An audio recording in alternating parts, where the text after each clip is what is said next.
Hello, নমস্কার সবাইকে। আপনারা সবাই কেমন আছেন? আমি ভালো আছি। আজকে আপনাদের সাথে শেয়ার করছি নতুন একটা ভিডিও। এটা হলো আমার জন্মদিনের ভিডিও। তো আমার জন্মদিন ছিল 10ই মাঘ।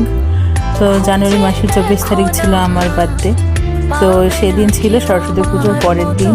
আর এখন যেহেতু বড় হয়ে গেছি, কিন্তু বাবা মা কখনোই মনে করে না আমি বড় হয়েছি, তাই তারা সবসময় একটু জন্মদিন আয়োজন করতে চায়।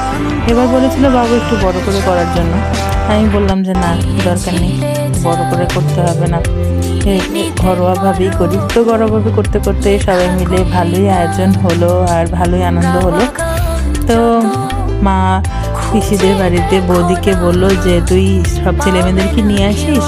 আর দিদা আসছিল ডাক্তার দেখানোর জন্য, তাই দিদা দাদু ছিল আর শান্তনুও ছিল, আর স্বপন কাকাদের বাসায় কাকি কাকা ছিল, আর হলো বর্দা ছিল।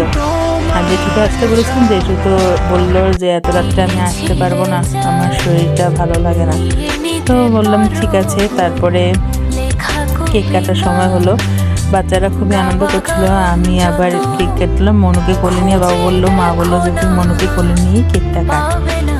তো মনুকে কোলে নিয়ে কেক কাটার পরে মনুকে প্রথম কেকটা খাইয়ে দিলাম, কারণ মনু কেক খেতে খুবই পছন্দ করে। তারপরে আমাকে একের পর এক সবাই খাওয়াচ্ছে, মিষ্টি খাওয়ালো, বৌদি খাওয়ালো। তারপরে এখন স্বপন কাকা খাওয়াচ্ছে, আর আমাকে যারা যারা খাওয়াচ্ছে সবাই মনুকে একটু করে খাওয়াচ্ছে, কারণ মনুর ফেভারিট হলো গিয়ে কেক। আর এই তো বাবু খাওয়াতে আসার পরে বাবু প্রথমে মেয়েকে হাত ধরে আমাকে খাইয়ে দিল। তারপরে বাবু আমাকে মাকে সঙ্গে নিয়ে খাওয়ালো, তারপরে মাকে নিজে একটু খাওয়ালো। কিন্তু মাকে সবসময় কেক খাওয়াতে গিয়ে বাবু গায়ে তো কেক ফেলে দেয়, এই জন্য মা সবসময় বাবুর সাথে এই সময়টা একটা দ্বন্দ্ব লাগে যে তুমি খাওয়াবা না, তুমি খাওয়াতে গেলে আমার গায়ের মধ্যে সব কেক পড়ে যায়। তারপরে বাবুই কেকগুলি কাটিং করছিল, আর এখন মা আমার কিছু পায়েস খাওয়া দিচ্ছিল। পায়েস খাওয়াতে গিয়ে বাচ্চাদের মানুষের মতো পুরো আমার মুখ টুক সব ভরে দিচ্ছে। তো আবার নিজেই সুন্দর করে পরিষ্কার করে দিল। মনুকে দিতে গেছিল, কিন্তু মনু তো এটা খাবে না, তার পছন্দই কেক, তাছাড়া সে খাবে না কিছু। তারপরে এখন সবাইকে বাবু কেক কেটে সবাইকে হাতে হাতে দিয়ে দিচ্ছে, আর সবাই আবার ভিডিও করছে, ছবি তুলছে। বাবু সবাইকে কেকগুলি পিস করে সুন্দর করে সবার মাঝে ডিস্ট্রিবিউট করে দিচ্ছে। আসলে মানে ঘরোয়াভাবে হলেও আমাদের ঘরে একটা জিনিস কি, সবগুলি অনুষ্ঠান মানে এত আনন্দ হয় ঠাকুরের কৃপায়। আসলে আনন্দটা তো আর কেউ নিজে হাতে তৈরি করতে পারে না, ভগবানের যদি ইচ্ছা না থাকে।